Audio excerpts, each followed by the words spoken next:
Well, hey there, partner. Welcome to the show. They call me G-Mac around these parts.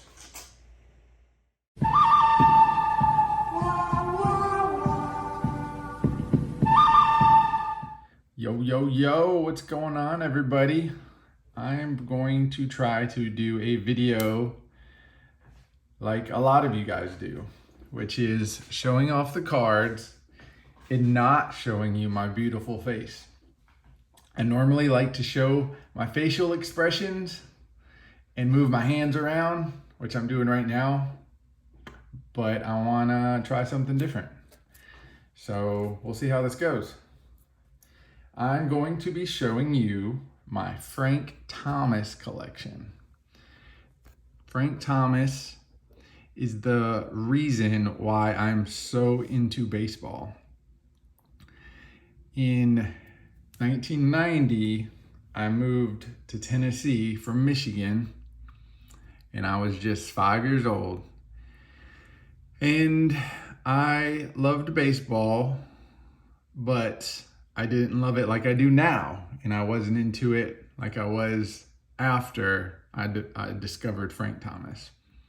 So WGN had the White Sox and the Cubs, and TBS had the Braves, and I liked to watch TBS and the Braves. I was Ryan Gant fan. Definitely watched a lot of baseball over those years. WGN had the Cubs, like I said, and Harry Carey was awesome to listen to. He's a classic. But WGN had the White Sox as well. And I would run to the TV to see what game was being played. And if it was the Cubs, I'd watch, maybe switch over to the Braves. But if it was the White Sox, I would be glued. And it's all because of this guy, Frank Thomas. He is the reason for my love of the game. I remember listening to Hawk Harrelson for many, many years, and I honestly miss his enthusiasm. He brought such energy to the broadcast booth that it was just almost contagious. I still get goosebumps when I listen to Hawk Harrelson's older commentating. It's severely lacking now. I don't dislike the new White Sox commentators. Steve Stone, he's classic. But it's just a little drab. I miss Hawk Harrelson and his energy. I know a lot of people don't like him, but I thought he was the bee's knees, the cat's pajamas. I thought he was amazing. So anyways, we'll get into the cards. So this is the 1990 score. This is a cool picture. I like the up close picture, giving him just a classic pose, first round pick. I think that's a really, really cool card. But I like this one a little bit more. This is the score rookie traded from 90. I like this picture. You know, he's poised, ready for some fielding action. He's in shape. You know, he's busting out of that uniform. This is a really cool card. I like this scorecard better than the other one. I have a few of those. You guys will recognize this bad boy. I had a few of these as a kid. I most likely had one or two in a screw down. I know I had some in a binder. I so wish this name didn't exist. The no name on front. I don't have one of those. I would love to own one day. They are through the roof though on price. So I may never get one, but this is a staple classic card. Definitely enjoy that one. This card is, I don't know. I'm digging it like the score.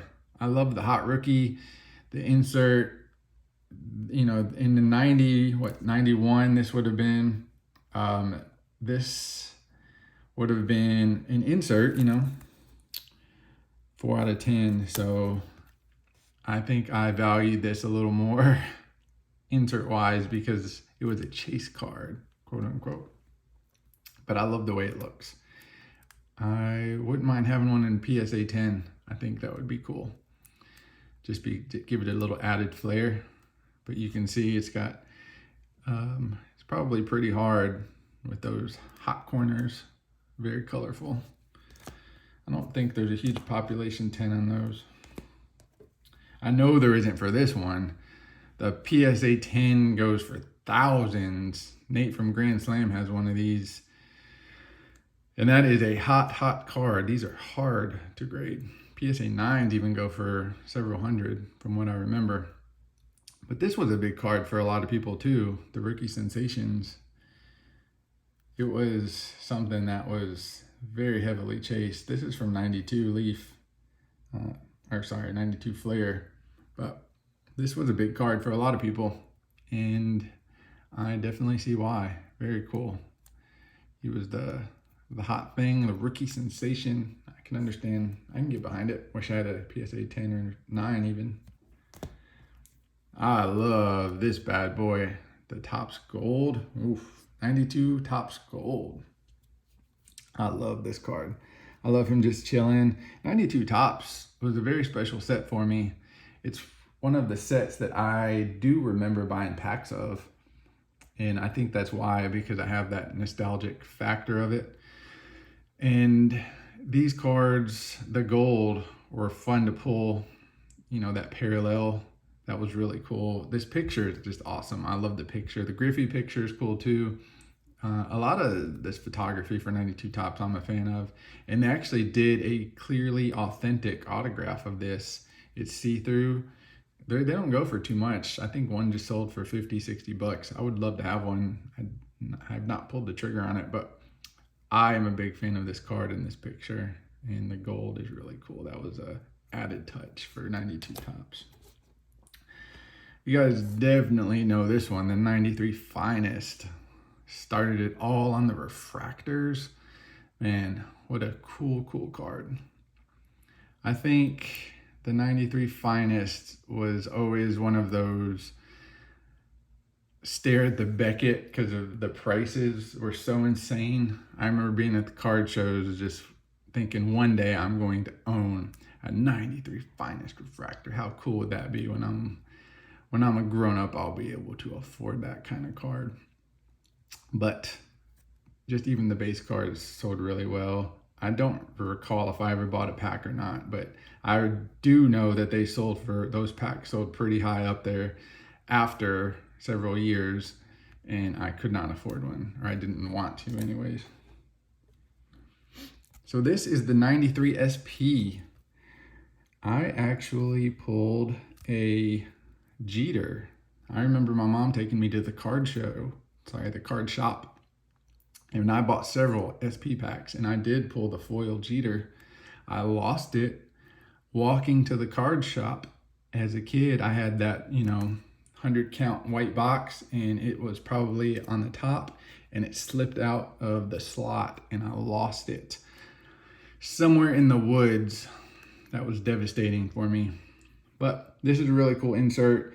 It is from 93 SP. It is the Platinum Power, which was really cool. I don't believe I ever pulled a Frank Platinum Power, so this is one that I definitely bought. But it is a really cool card from a really cool set. One of the iconic sets now, you could say, the 93 SP. I'm a big fan of that. I've got the buyback auto of him and Paul O'Neill. I wish Salmon had one. Here is a cool Dufex card from Church's Chicken. It's a showstopper. I'm assuming this came from Church's Chicken. You had to buy some meal to get this. I'm not 100%. I'll have to look that up. But I love Dufex. I love Dufex. I'm a big fan of their technology over the pond. Hello, mate. I guess that's Australian. Hello, governor. But yeah, really cool card. So this card, just watching him, He's like bent over laughing. Another Dufex. Look at that smile, man. That is an infectious smile. I want to smile just looking at him smile. He looks like he's having a good time. 94 Pinnacle. That is very cool. That Dufex, like I think they all start from right here, wherever that Pinnacle logo is. But the museum collections, I think this was the first year for museum collection. And it is a awesome card for sure. Man, I could look at that one for quite a while.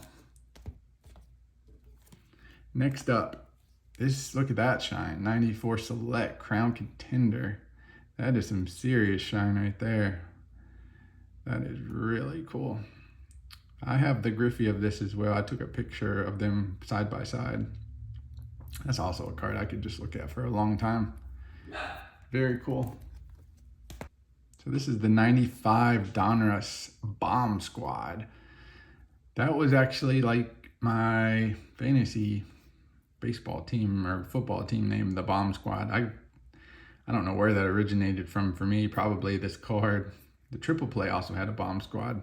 As you can see, it's got this 94 home run total, 38, which if they had played the whole season, the White Sox would have won the World Series and he would have had probably 63 home runs, but it did not come to fruition. And then on the other side, look at that, Jeff Bagwell, 94 home run total. He had 39. I love this card. It is so neat. Got the little bomb, embossed bombs. Those are really cool. When I was in Little League, I actually had a Jeff Bagwell and Frank Thomas card that I kept in my right back pocket for good luck. So I think that probably helped me immensely. I needed that. This one is from 95 Leaf. This card is, I don't even know, it's cornerstones. Robin Ventura and Frank Thomas. This dude used to hit an enormous amount of Grand Slams. He was a Grand Slam machine. I love this card. I think I got one in a PSA 10. It might be a 9. But man, my two favorite White Sox at that time. Very cool, very cool, very cool. So here we have the Leaf Gold Stars. See, it's got the die cut out right there. I actually remember pulling the Greg Maddux of this. We were at the restaurant and I had a few packs that I had bought and I opened them at the restaurant. I believe it was at the restaurant I opened them, but I pulled the Greg Maddux and I was elated. I was out of my chair. So happy. As you guys know, pulling inserts in the 90s was incredibly hard, and pulling somebody good was a freak of nature, it felt like. And I remember that day like it was yesterday. So having the Frank is extra special for me because I got to pull one of these, and him being in this set and me having one adds a little more to it. So I'm super, super happy to own this card, even though it's not very much money. I remember it was about 95, I believe, 95-ish, 94, 95, I would say, that I went to camp. And when I got back from camp, my mom said she had a surprise for me. And I went into my bedroom, and the whole bedroom was covered in White Sox wallpaper, like the pinstripes with the Comiskey Park logo. I had Frank Thomas posters that my mom had framed, and she had got pictures of Frank Thomas, and my whole room was just like a White Sox den. It was just covered in White Sox everything. I was so excited to see that. I didn't even know what to say. I thank my mom, every day for a month, because it was such an awesome surprise. And she had worked on it while I was at camp for the whole week, and it meant a lot to me. It was a really cool moment where I got to just feel like my bedroom was a White Sox stadium. Very cool moment for me. Well, that's all I'm going to show you guys. I hope you enjoyed my Frank Thomas stories. He is a monster, the Big Hurt. I believe Hawk Harrelson even came up with that nickname for him because he put a hurt on the baseball. He was a monster, a machine.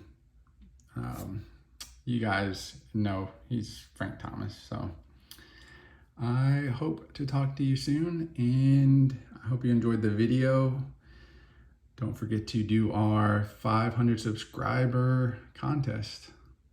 See you.